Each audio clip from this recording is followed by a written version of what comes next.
NBC's David Noriega is joining us from Tel Aviv, Israel. And also with us is Major John Spencer, the chair of urban warfare studies at West Point's Modern War Institute. David, first to you, what is the latest in southern Gaza as Israel pushes deeper? Anna, so that 1.9 million people you mentioned that have been internally displaced within Gaza, many of them were moved from the north into the south. Now, many of those people, in addition to those who already lived in the south, including in Khan Yunis, the second largest city in the Gaza Strip, are now being pushed deeper and deeper south, with the UN now saying that a lot of these people are being packed into an area the size of about 1/3 of the Gaza Strip. What we're hearing from the Red Cross, from the UN, and from ordinary Gazans on the ground is scenes of a catastrophic humanitarian situation. Hospitals are overwhelmed, shelters are overwhelmed, diseases are spreading, people don't have access to clean water or to food or to shelter. The IDF says that it is taking precautions to mitigate civilian casualties, including these evacuation orders. What we hear from Gazans on the ground, though, is that they feel there is nowhere safe for them to go. Many of them have already been displaced once, twice, or even 3 times before. Many of them are, in fact, afraid. There is widespread fear that this war is going to lead to their permanent displacement, their permanent relocation. Anna? David, yesterday, Israel accused the United Nations of moving too slowly in response to the accounts that Hamas carried out widespread sexual violence against women in its October 7th attack. What more do we know about those accusations? Right. So the Israeli authorities and several organizations in Israeli civil society say that there are numerous accounts of widespread sexual violence during the attacks on the 7th, in all theaters of the attacks, at the Nova Music Festival, in private homes and communities along the Gaza border, and in military bases. The Israeli government is investigating these allegations. So are some of the same actors inside of Israeli civil society. 2 Israeli investigators told NBC News cautioned not to reach too many conclusions about the number of assaults because the investigation is ongoing and will likely take months. Nevertheless, as you said, Israel has criticized the UN for taking too long to respond to and draw attention to and decry these allegations of sexual violence. The UN has defended itself by saying that it has an independent commission investigating war crimes in the Israel-Hamas war, including these allegations of sexual violence. Anna? Right. David Noriega reporting from Tel Aviv, Israel. Thank you, David.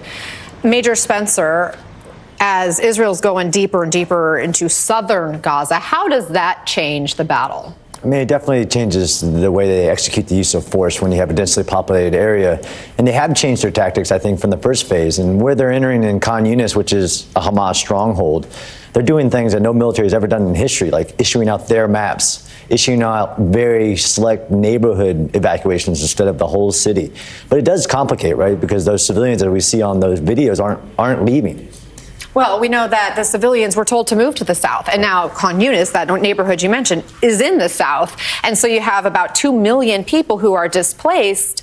Where are they supposed to go? And how much more precise can Israel get in terms of its targeting in these attacks? Yeah, I mean, where the civilians were told, just to be clear, is south Gaza. Where Khan Yunis is a city in the northern part of that southern Gaza. So geography doesn't matter, but it is a civilian crisis, and everything is being done. And that's the issue: is that what's the alternative?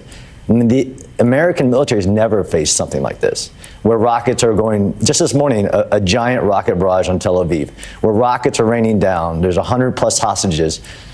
I don't know what the alternative is, but what the IDF is doing is very proportional. It is very discriminate. It is very precise. I mean, down to like city blocks, determining what cell phones are in the environment. They're using some of the advancements, and unfortunately, people think that there's such thing as a bloodless war, and there's not. Well, you know as much as anybody, perhaps better than most, because of your expertise in urban warfare, how deadly and how horrific and ugly it can get when you're talking about urban warfare. But this really shocked me. An IDF spokesman told CNN yesterday that the Israeli military believes an average of 2 civilians are being killed to every Hamas fighter. 2 to 1. Yeah. How is that acceptable?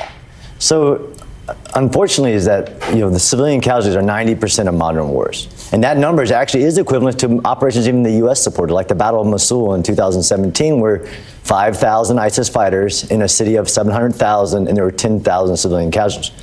But there are said to be like 20+ thousand Hamas fighters. So are we going to see 40, 50,000 civilian deaths? I don't think so, but I mean, because of the fact that I think we've seen the height of that based on the operations are unfolding.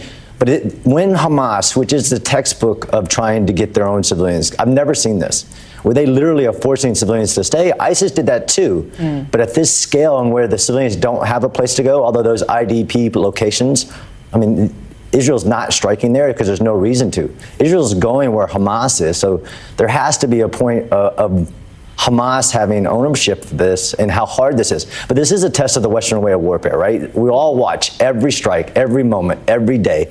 What does that mean if somebody like a Hamas in the future does this, takes a city, a massive city, and says, look, because of the cost, I own this city now. You can't do anything about it. Do you worry at all that Hamas is gaining popularity amongst Palestinians as Israel is doing this attack in the south, trying to target Hamas, but are, also having civilian casualties, and a lot of them? Yeah, I absolutely. I mean, Hamas, for some people, right, are gaining that strategic kind of narrative that they're the victims, when they're actually the cancer that has to be cut out. And the Gazan citizens who have lived under their vicious rule for over 17 years will actually have a chance to pursue a better life, peace, at the destruction of Hamas. And this is where October 7th comes in, right? I watched the video of October 7th yesterday morning. I've seen evil around the world. I've killed evil people. I've never seen 2,000 men enjoy killing women and children like that. I mean, it's literally like they released 2,000 Jeffrey Dahmers into southern Israel. There is no moral equivalency to civilian casualties in what was done on October 7th, although people want that. And then that narrative gets put into the Palestinian people. But I actually think this is a historic chance for peace in the region. Well, we are hoping to talk more about that specifically later this hour when I speak with the president of Israel, Isaac Herzog. But for now, thank you so much, Major John Spencer, for offering us your expertise. Thanks, Anna. And sharing your thoughts on the current situation.